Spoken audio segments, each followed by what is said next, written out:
ದೋಸೆ ಹಿಟ್ಟು ಇಲ್ಲ ಅಂದರೂ ಪರವಾಗಿಲ್ಲ, ದೋಸೆ ತಿನ್ನಬೇಕು ಅನಿಸಿದ್ರೆ ಜಸ್ಟ್ 5 ನಿಮಿಷದಲ್ಲಿ ದೋಸೆ ಹಿಟ್ಟನ್ನು ಪ್ರಿಪೇರ್ ಮಾಡಿಕೊಂಡು ಈ ರೀತಿ ಗರಿಗರಿಯಾಗಿರೋ ಅಂಥ ದೋಸೆನ ಮಾಡ್ಕೊಬಿಡ್ಬೋದು. ನಿಮಗೆ ಹೊರಗಡೆ ಎಲ್ಲ ಕ್ರಿಸ್ಪಿಯಾಗಿ ಒಳಗಡೆ ಸಾಫ್ಟಾಗಿ ತುಂಬಾ ಚೆನ್ನಾಗಿ ಬರುತ್ತೆ.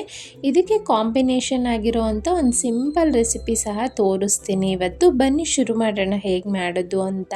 ಮಿಕ್ಸಿ ಜಾರ್ಗೆ ಇಲ್ಲಿ ಒಂದು ಕಪ್ಪಿನ ಅಳತೆಯಲ್ಲಿ 1 ಕಪ್ ಆಗುವಷ್ಟು ಸೂಜಿ ರವೆ ಅಂದರೆ ಉಪ್ಮಾ ಎಲ್ಲ ಮಾಡ್ತೀವಲ್ಲ ಅದೇ ರವೆನ ತೊಗೊಂಡಿದ್ದೀನಿ. ಸೇಮ್ ಕಪ್ಪಲ್ಲಿ 1 ಕಪ್ಪು ಮೊಸರನ್ನ ಹಾಕೊಳ್ತಾ ಇದ್ದೀನಿ. ನಂತರ ಅರ್ಧ ಕಪ್ ನೀರು ಸೇರಿಸ್ಕೊಳ್ಳಿ, ಅರ್ಧ ಕಪ್ ಸಾಕಾಗುತ್ತೆ. ಅನಂತರ 1/4 ಕಪ್ ಆಗುವಷ್ಟು ತೆಳು ಅವಲಕ್ಕಿನ ಹಾಕೊಳ್ತಾ ಇದ್ದೀನಿ. ನಂತರ ಇದಕ್ಕೆ ರುಚಿಗೆ ತಕ್ಕಷ್ಟು ಉಪ್ಪು, ಒಳ್ಳೆ ಬಣ್ಣ ಬರೋದಕ್ಕೋಸ್ಕರ 1 ಟೇಬಲ್ ಸ್ಪೂನ್ ಆಗುವಷ್ಟು ಸಕ್ಕರೆನ ಹಾಕ್ಕೊಳ್ಳಿ. ಈಗ ಇದನ್ನು ಕಂಟಿನ್ಯೂಸ್ ಆಗಿ ಒಂದು 3 ಮಿನಿಟ್ಸ್ ಚೆನ್ನಾಗಿ ರುಬ್ಬಬೇಕು. ಎಷ್ಟು ನುಣ್ಣಗಾಗುತ್ತೋ ಅಷ್ಟು ನುಣ್ಣಗೆ ರುಬ್ಕೊಂಡ್ರೆ ನಮಗೆ ಹಿಟ್ಟು ಈ ರೀತಿಯಾಗಿ ಬರುತ್ತೆ. ಈಗ ಇದನ್ನು ಒಂದು ಪಾತ್ರೆಗೆ ಹಾಕ್ಕೊಳ್ತಾ ಇದ್ದೀನಿ. ನಾವು ರವೆ ಹಾಕಿರೋದ್ರಿಂದ ಒಂಚೂರು ನೀರು ಅಬ್ಸರ್ವ್ ಮಾಡ್ಕೊಳ್ಳುತ್ತೆ. ಒಂದು 5 ನಿಮಿಷ ಸೈಡ್ಗಿಡೋಣ. ದೋಸೆಗೆ ಯಾವಾಗಲೂ ಚಟ್ನಿ ತಿಂದು ಬೇಜಾರಾಗಿದ್ದರೆ ಈ ರೀತಿ ಬಾಂಬೆ ಚಟ್ನಿ ನೋಡೋಣ ಇವತ್ತು ಹೇಗೆ ಮಾಡೋದು ಅಂತ. ಜಸ್ಟು 2 ಟೇಬಲ್ ಸ್ಪೂನ್ ಆಗುವಷ್ಟು ಕಡಲೆ ಹಿಟ್ಟು ತೊಗೊಳ್ಳಿ. ಅದಕ್ಕೆ ನೀರು ಹಾಕಿ ಒಂಚೂರು ಗಂಟಿಲ್ಲದೆ ಇರೋ ರೀತಿ ಈ ರೀತಿ ರೆಡಿ ಮಾಡ್ಕೋಬೇಕು.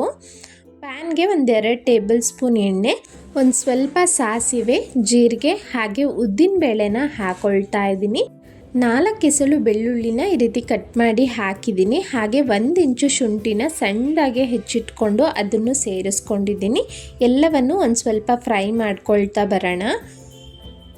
ನಂತರ ಒಂದು ಸ್ವಲ್ಪ ಕರಿಬೇವು, 1 ಮೀಡಿಯಮ್ ಸೈಜ್ ಈರುಳ್ಳಿನ ಹಾಕಿದ್ದೀನಿ. ಈರುಳ್ಳಿ ಎಲ್ಲ ಕಂಪ್ಲೀಟ್ ಸಾಫ್ಟಾಗಿ ಆಗಬೇಕು. 1 ರಿಂದ 2 ನಿಮಿಷ ಫ್ರೈ ಮಾಡ್ಕೊಳ್ಳಿ. ನಂತರ ಖಾರಕ್ಕೆ ತಕ್ಕಂತೆ ಒಣಮೆಣಸಿನ್ಕಾಯಿ 4 ಹಾಕ್ಕೊಂಡಿದ್ದೀನಿ. ನೀವು ಹಸಿ ಮೆಣಸಿನ್ಕಾಯಿ ಬೇಕಾದರೂ ಹಾಕ್ಕೊಳ್ಬೋದು. ಈರುಳ್ಳಿ ಎಲ್ಲ ಕಂಪ್ಲೀಟ್ ಸಾಫ್ಟ್ ಆದಮೇಲೆ ರುಚಿಗೆ ತಕ್ಕಷ್ಟು ಉಪ್ಪು, 1 ಚಿಟಿಕೆ ಅರಿಶಿನನೂ ಸೇರಿಸ್ತಾ ಇದ್ದೀನಿ. ಇದಕ್ಕೆ ಒಂದು ಸಣ್ಣ ಟೊಮೆಟೊನೂ ಕಟ್ ಮಾಡಿ ಹಾಕ್ಕೊಳ್ಬೋದು, ಆಪ್ಷನಲ್. ನಾನಿವತ್ತು ಹಾಕ್ತಾ ಇಲ್ಲ, ಬೇಕು ಅನ್ನೋರು ಹಾಕ್ಕೊಳ್ಬೋದು. ಈಗ ಇದಕ್ಕೆ ಸ್ಟವ್ನ ಲೋ ಫ್ಲೇಮ್ ಇಟ್ಟು ಮಿಕ್ಸ್ ಮಾಡಿರೋ ಅಂಥ ಕಡಲೆ ಹಿಟ್ಟನ್ನು ಮತ್ತು ಎಷ್ಟು ಬೇಕೋ ಅಷ್ಟು ನೀರನ್ನ ಹಾಕ್ಕೊಳ್ಳೋಣ. ಕಡಲೆ ಹಿಟ್ಟು ಹಾಕಿರೋದ್ರಿಂದ ಗಟ್ಟಿ ಬಂದ್ಬಿಡುತ್ತೆ, ಸೊ ನೀರು ಸ್ವಲ್ಪ ಜಾಸ್ತಿನೇ ಹಾಕ್ಕೊಳ್ಳಿ. ಇದು ಹಾಕಿದ್ಮೇಲೆ ಒಂದು 3 ನಿಮಿಷಗಳ ಕಾಲ ಚೆನ್ನಾಗಿ ಕುದಿಸ್ಕೋಬೇಕು. ನಮಗೆ ಹಸಿ ಸ್ಮೆಲ್ಲೆಲ್ಲ ಹೋಗಬೇಕು ಆ ಕಡಲೆ ಹಿಟ್ಟು. ನಾನು ಸುಮಾರು 2 ರಿಂದ 3 ನಿಮಿಷ ಆದಮೇಲೆ ಲಾಸ್ಟಲ್ಲಿ ಒಂದು ಸ್ವಲ್ಪ ಕೊತ್ತಂಬರಿ ಸೊಪ್ಪು ಹಾಕಿ ಈ ಕನ್ಸಿಸ್ಟೆನ್ಸಿ ಬರ್ತಿದ್ದಂತೆ ಸ್ಟವ್ನ ಆಫ್ ಮಾಡಿಕೊಂಡೆ. ತುಂಬಾ ಕ್ವಿಕ್ಕಾಗಿ ಆಗಿಬಿಡುತ್ತೆ, ತುಂಬ ಟೈಮೆಲ್ಲ ಬೇಕಾಗೋದಿಲ್ಲ. ಈಗ ಸುಮಾರು 5 ನಿಮಿಷ ಆದಮೇಲೆ ನೋಡಿ ರವೆ ಎಲ್ಲ ಒಂದು ಸ್ವಲ್ಪ ನೀರು ಅಬ್ಸರ್ವ್ ಮಾಡ್ಕೊಂಡಿದೆ. ಗಟ್ಟಿ ಅನಿಸಿದ್ರೆ ನೋಡಿಕೊಂಡು ಒಂದು ಸ್ವಲ್ಪ ನೀರನ್ನ ಸೇರಿಸ್ಕೊಳ್ಳಿ. ನೋಡಿ ಇಲ್ಲಿ ನಾನು ನೀರು ಸ್ವಲ್ಪ ಹಾಕ್ಕೊಂಡು ಮಿಕ್ಸ್ ಮಾಡ್ಕೊಳ್ತಾ ಇದ್ದೀನಿ. ದೋಸೆ ಬ್ಯಾಟರ್ ಕನ್ಸಿಸ್ಟೆನ್ಸಿ ನಿಮಗೆ ಗೊತ್ತೇ ಇರುತ್ತೆ. ಈ ರೀತಿ ತುಂಬ ಗಟ್ಟಿನೂ ಇರಬಾರ್ದು, ತುಂಬ ತೆಳ್ಳಗೂ ಇರಬಾರ್ದು, ಈ ಕನ್ಸಿಸ್ಟೆನ್ಸಿ ಇರಬೇಕು. ಇನ್ಸ್ಟೆಂಟಾಗಿ ಮಾಡ್ತಿರೋದ್ರಿಂದ ನಾನಿಲ್ಲಿ 1/2 ಟೀ ಸ್ಪೂನ್ ಆಗೋವಷ್ಟು ಅಡುಗೆ ಸೋಡಾ ಹಾಕಿ ನೋಡಿ ಲೆಮನ್ ಜ್ಯೂಸನ್ನ ಅದ್ರ ಮೇಲೆ ಹಾಕ್ತಾ ಇದ್ದೀನಿ. ಇವೆರಡು ಆ್ಯಕ್ಟಿವೇಟ್ ಆಗಿ ಈಗ ನಾವು ಫರ್ಮೆಂಟೇಷನ್ ಎಲ್ಲ ಮಾಡ್ತೀವಲ್ಲ ಅದೇ ರೀತಿ ದೋಸೆ ಟೆಕ್ಸ್ಚರ್ ಆಗಲಿ ಟೇಸ್ಟ್ ಆಗಲಿ ತುಂಬಾ ಚೆನ್ನಾಗಿ ಬರುತ್ತೆ. ಇನ್ಸ್ಟೆಂಟಾಗಿ ಮಾಡ್ತಿರೋದ್ರಿಂದ ಇದು ಕಂಪಲ್ಸರಿ ಹಾಕಲೇಬೇಕು. ನೋಡಿ ಆ ಸೋಡಾ ಎಲ್ಲವೂ ಚೆನ್ನಾಗಿ ಮಿಕ್ಸ್ ಆಗಬೇಕು ಹಿಟ್ಟಿನ ಜೊತೆ. ಈ ಕಡೆ ಹೆಂಚನ್ನ ಕಾಯೋದಕ್ಕೆ ಇಟ್ಟಿದ್ದೆ, ಹೆಂಚು ಚೆನ್ನಾಗಿ ಕಾದಿರಬೇಕು.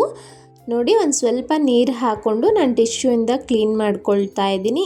ಈಗ ದೋಸೆ ಹಿಟ್ಟನ್ನ ಹೆಂಚಿನ ಮೇಲೆ ಹಾಕಿದಾಗ ನೀವು ಸ್ಟವ್ನ ಲೋ ಫ್ಲೇಮ್ ಇಟ್ಕೊಳ್ಳಿ.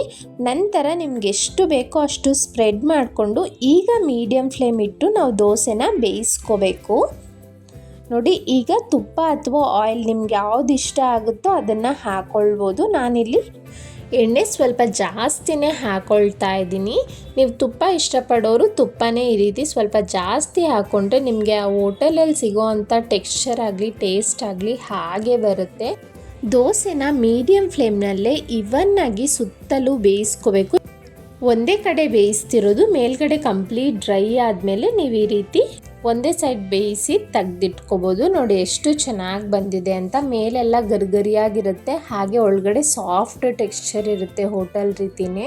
ನಾನಿಲ್ಲಿ ಇನ್ನೊಂದು ದೋಸೆನೂ ಹಾಕಿ ತೋರಿಸ್ತಾ ಇದ್ದೀನಿ. ಹೆಂಚನ್ನ ಚೆನ್ನಾಗಿ ಕಾಯಿಸ್ಕೋಬೇಕು ಹಾಕೋದಕ್ಕಿಂತ ಮುಂಚೆ. ನಂತರ ಈ ರೀತಿ ದೋಸೆ ಹಿಟ್ಟನ್ನ ಹಾಕೋದಕ್ಕಿಂತ ಮುಂಚೆ ಚೆನ್ನಾಗಿ ಮಿಕ್ಸ್ ಮಾಡಿಬಿಟ್ಟು ನಂತರ ದೋಸೆ ಹಿಟ್ಟನ್ನ ಹಾಕಬೇಕು. ಹಾಗೆ ಸ್ಟವ್ ಲೋ ಫ್ಲೇಮಲ್ಲಿರಲಿ ಹಾಕಿದಾಗ.